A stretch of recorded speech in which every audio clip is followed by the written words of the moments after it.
Today News. France takes us for idiots inside coup-hit Niger. The West African country of Niger is among the world's most deadly for attacks by jihadists.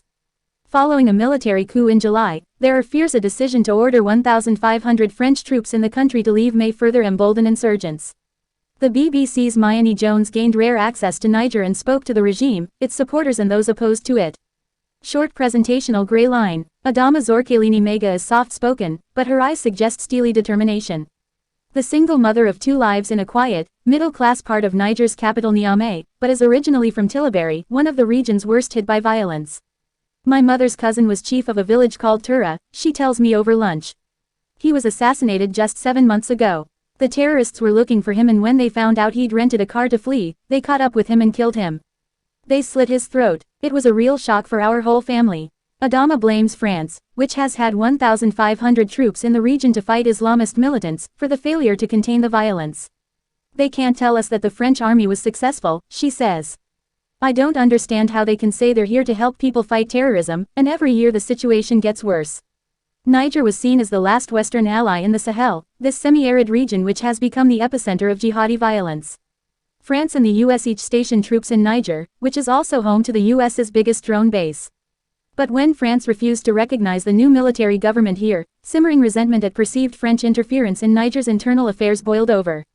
Many Nigerians believe France has had privileged access to the country's political elite and natural resources for too long. They see the coup as a chance for a clean slate, a way to get sovereignty back and be rid of French influence. The army has never stayed in power long in Niger, Adama says, referring to the 5 coups that have rocked the country since its independence from France in 1960. The military will eventually return to their bases and hand over to a better civilian government that will lead Niger to its destiny, she adds. The popular anger that followed France's refusal to accept Niger's new leadership escalated when the junta asked its troops and ambassador to leave the country. French President Emmanuel Macron initially refused to comply, but now says he's decided to agree to the junta's demands because the Nigerian authorities are no longer interested in fighting terrorism. France takes us for idiots. Outside a military base in Niamey housing French troops, hundreds of protesters have been camped out for weeks, stopping supplies from reaching the personnel there. On Fridays the protesters hold a prayer sit-in. In the scorching midday heat, Imam Abdulaziz Abdullahi Amadou advises the crowd to be patient.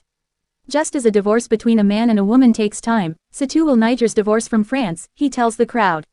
After his sermon, I ask him why, after years of close cooperation, the people of Niger are so angry at the French. In the whole of the Sahel, Niger is France's best partner, he says. But it's France that is now refusing to accept what we want and that's why there's tension. France could have left quietly after the coup and came back to negotiate with the putschists. Why is Emmanuel Macron now saying he doesn't recognize our authorities, when he's accepted coups in other countries like in Gabon and in Chad? That's what has made us angry and we think France takes us for idiots. During the prayers there's commotion as a big car flanked by armed guards drives in. The newly appointed governor of Niamey, General Abdou Assoumane Aruna, popularly known as Plaquette, steps out. He's an imposing 6 feet 5 inches man, dressed in military fatigues and a green beret. As we jostle for an interview with him, he points to my producer and tells the crowd, "You see, people say we don't like white people, but we welcome them with open arms." He tells me the people of Niger want a prosperous, proud and sovereign country and that outsiders should respect their will. When I ask if the junta can keep his country safe from terrorists, he replies that Nigerian forces have always protected their people and can do so without foreign partners. But those opposed to the regime fear the departure of French troops could be disastrous for Niger and the wider region. In the fight against the terrorists, France is a key partner that provides most of the intelligence that helps us beat the terrorists, Paris-based Idrissa Waziri, a former spokesperson for deposed President Mohamed Bazoum, tells me over Zoom. The rushed departure of the French has led to a deterioration of the security situation in Mali and Burkina Faso. France nowadays has become a scapegoat to get people out on the street, blaming it for all our problems. France is not the problem today is this attempted coup which is a significant step backwards for Niger. For Fahiraman Rodrigue Kone, Sahel project manager at the South Africa-based Institute for Security Studies, it's too early to say whether France's departure will lead to greater insecurity in Niger and the Sahel more widely. In neighboring Mali, the departure of foreign and UN troops has been followed by an uptick of violence by both Islamist insurgents and rebel groups. But Mr. Kone says there are fundamental differences between the countries. Unlike in Mali, the French army played a more supportive role in Niger, helping local troops in a more limited capacity, he says. The Nigerian army already had lots of experience fighting terror groups, especially on the eastern front against Boko Haram. He adds that Niger's armed forces are more present across their territory than Malian forces were. In Mali, terror groups could seize large swaths of territory in the north of the country, where the state and the army were absent.